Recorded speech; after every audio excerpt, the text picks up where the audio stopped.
अदालतें वजूद में आईं या कोई राज वजूद में आया, वो अपने मकसद में कामयाब कभी नहीं हो सकता।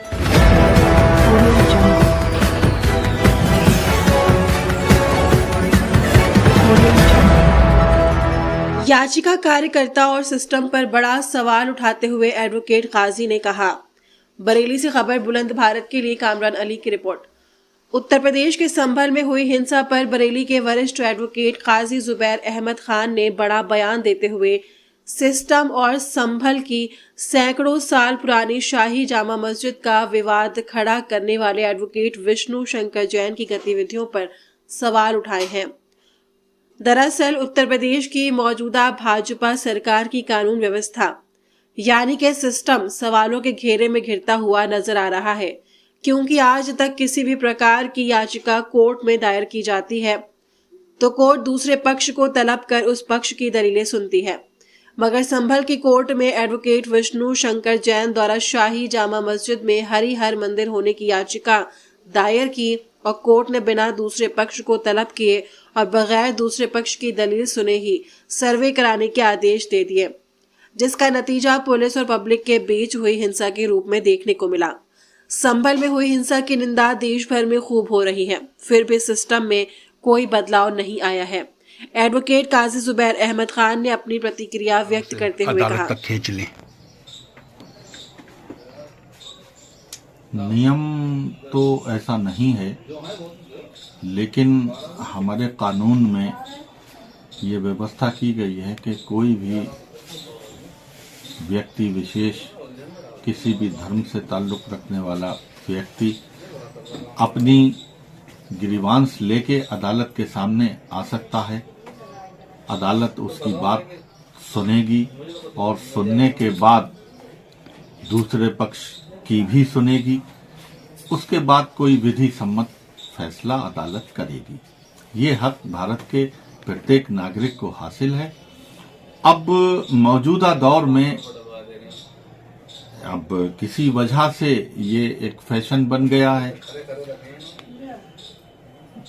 कि कोई भी आदमी ज्यादातर धार्मिक चीजों को निशाना अपने किन्हीं निहित उद्देश्यों की पूर्ति के लिए बनाते हैं और उन चीजों को अदालत तक लाया जाता है।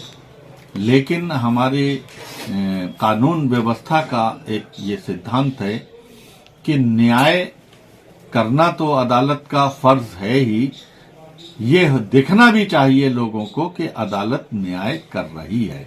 न्याय होता हुआ भी दिखना चाहिए, ये अदालत का फर्ज है। और अक्सर ऐसे मामले सामने आ जाते हैं कभी कभी कि जिनमें लोग भूमिका के ऊपर प्रश्न चिन्ह उठाते हैं। अदालत की लापरवाही तो नहीं कही जा सकती, लेकिन पुलिस और प्रशासन की लापरवाही जरूर कही जा सकती है। एक ऐसा व्यक्ति जो पूरे देश प्रदेश में कहीं भी जाके किसी भी धर्म स्थल के खिलाफ मुकदमा दायर कर देता है और उससे ये तो देखना पड़ेगा प्रशासन को कि इस व्यक्ति की गतिविधियों से समाज में वैमनस्यता फैल सकती है, समाज में लॉ एंड ऑर्डर के लिए खराब पोजीशन पैदा हो सकती है। तो ऐसी व्यक्ति की गतिविधियों की निगरानी करना और उसकी गतिविधियों को नियंत्रित करना तो शासन और प्रशासन का काम है। कोशिश की जा रही हिंदू राष्ट्र बनाने की सीढ़ी है ये। हिंदू राष्ट्र तो है ही। इस देश में भाई भारत का राष्ट्रपति हिंदू, भारत का प्रधानमंत्री हिंदू, भारत का गृह मंत्री हिंदू, 99% मुख्यमंत्री भारत के हिंदू, तो और कैसा हिंदू राष्ट्र चाहिए? संपत्ति या मुस्लिम नाम ना रहे। देखिए, मैं बड़े आदर और सम्मान के साथ एक बात पहुंचाना चाहता हूं अपने तमाम देशवासियों तक आपके सम्मानित चैनल के माध्यम से कि हिंसा का कोई भी रास्ता कामयाबी की तरफ नहीं पहुंचता। हिंसा से अगर किसी कौमों की फना और बका जुड़ी होती या खत्म किया जा सकता तो सबसे पहले हिटलर ने यहूदियों को खत्म कर दिया होता। काफी हिंसा की गई, नाजियों ने यहूदियों पे बहुत हिंसा की, लेकिन यहूदी आज भी बाकी हैं और पूरी दुनिया की सबसे मजबूत कौम है। पूरी दुनिया की इकोनॉमी यहूदियों के हाथ में है। यहूदी खत्म नहीं हुए हिंसा से।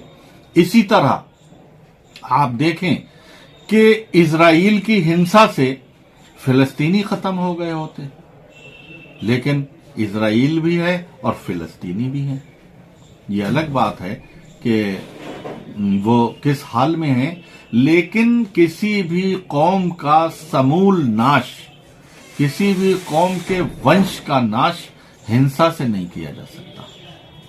अगर हिंसा से नाश होता तो फिलिस्तीन खत्म हो गया होता, लेबनान खत्म हो गया होता, अफगानिस्तान, इराक, ये सब खत्म हो गए होते, क्योंकि दुनिया के इन हिस्सों ने इतनी हिंसा झेली है कि जिसकी कल्पना नहीं की जा सकती। इराक के ऊपर हिरोशिमा और नागासाकी से ज्यादा बारूद गिराया गया, लेकिन आज भी इराकी मौजूद हैं।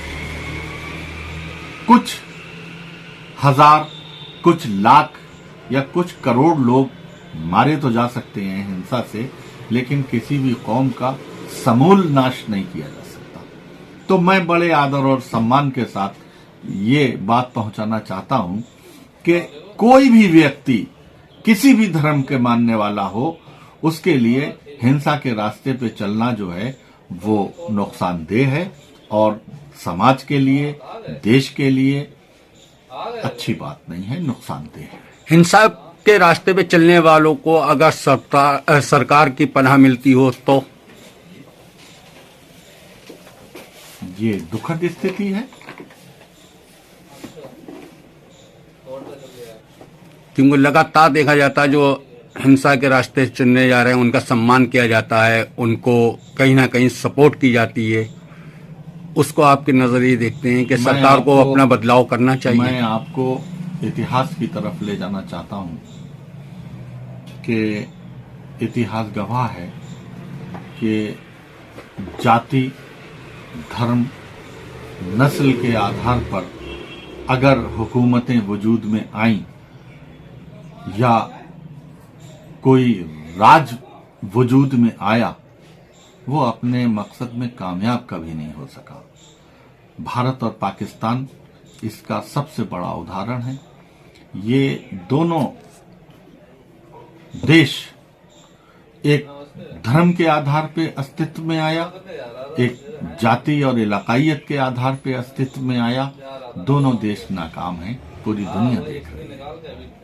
जिस तरह से, एक आखिरी सवाल है आपसे, जिस तरह से अभी कुछ समय पहले तक राम जन्मभूमि बाबरी मस्जिद का एक विवाद बहुत लंबे समय से देश के अंदर चल रहा था और कुछ समय पहले उसका फैसला सुप्रीम कोर्ट से आया, वो किस नजरिए आप देखते हैं कि हिंदू समाज जो मंदिर पर आस्था रखता था उनके साथ कहीं ना कहीं धोखाधड़ी हुई है इस फैसले से? मेरा व्यक्तिगत तौर पे मानना यह है कि प्रत्येक भारतवासी के लिए उसकी धार्मिक आस्था से पहले